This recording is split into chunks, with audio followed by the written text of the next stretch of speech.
Lauren, Trisha Calvarese discuss economy, veterans issues during first debate in CD4 race.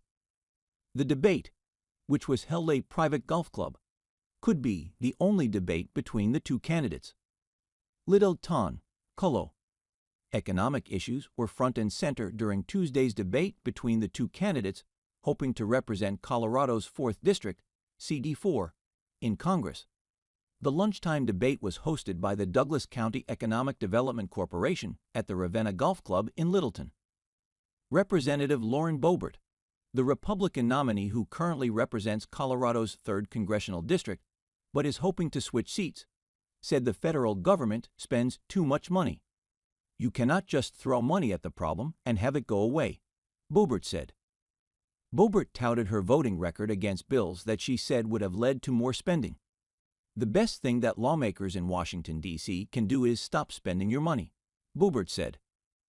Trisha Calvarese, the Democratic nominee, said Boebert's votes against bills like the Inflation Reduction Act do more harm than good.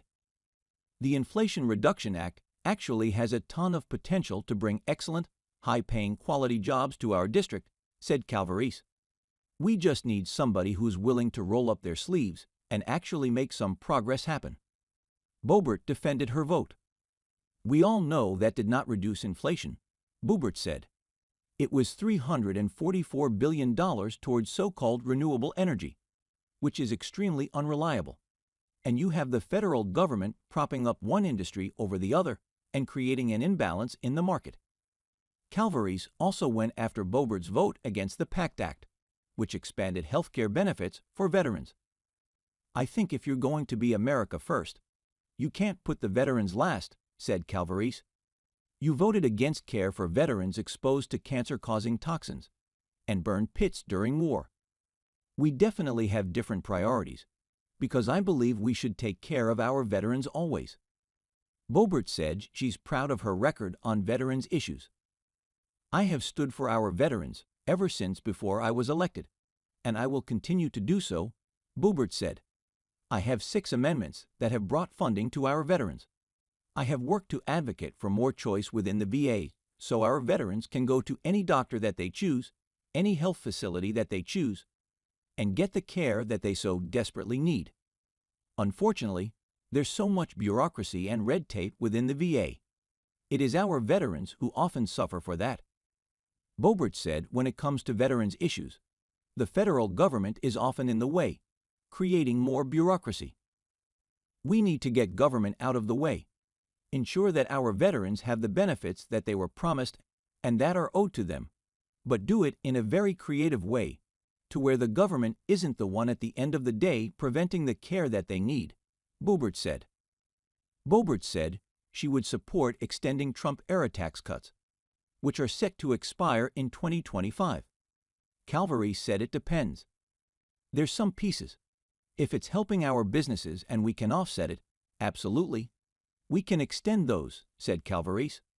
But the middle class needs a tax break. On the federal minimum wage, which has been $7.25 since 2009. Boebert said she is against raising it. Calvarese said she supported it being raised to $15 an hour. On Social Security and Medicare, Boebert said there need to be reforms. There do need to be reforms within Social Security and Medicare, Boebert said. I have never voted for or advocated for taking that away from anyone. That is your money that you have put in and made those investments for your retirement in the future. Both candidates said they would be against replacing Social Security with private investment accounts. Both candidates also said they would support a ban on foreign ownership of agriculture land. While CD4 is Colorado's most conservative congressional district, Calvarese believes she can defeat Boebert. It helps being a hometown candidate and approaching it with common-sense solutions, said Calvarese. Right now, the debate held on Tuesday is the only one both candidates have agreed to. While news media cameras were allowed at the debate, it was not broadcast on any local television network. Calvarese said she wants the next debate to be on TV. This was the beginning of what I think is a job interview for all of our constituents.